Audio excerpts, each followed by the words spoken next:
నమస్తే welcome to news line. ఇక details చూస్తే మేడారం మహాజాతర విజయవంతమైందని మంత్రి సీతక్క అన్నారు. కొంతమంది కావాలనే జాతరపై ఏర్పాట్లపై విష ప్రచారం చేశారని మండిపడ్డారు. ఇవాళ సచివాలయంలో మీడియాతో మంత్రి సీతక్క చిట్ చాట్ నిర్వహించారు. ఈ సందర్భంగా ఆమె మాట్లాడుతూ ఎలాంటి అవాంఛనీయ ఘటనలు జరగకుండా జాతర ప్రశాంతంగా ముగిసిందన్నారు.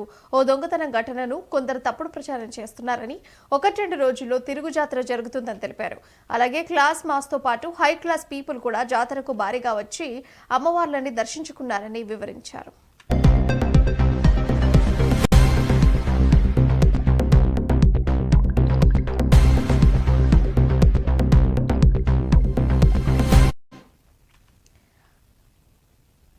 మున్సిపల్ ఎన్నికల నామినేషన్ల ఉపసంహరణ గడువు ముగిసింది. దీంతో పోటీలో ఉన్న ఫైనల్ లిస్ట్ ను ఈసీ మరి కాసేపట్లో ప్రకటించనుంది. అయితే రాష్ట్రంలోని 116 మున్సిపాలిటీలు, 7 మున్సిపల్ కార్పొరేషన్లలో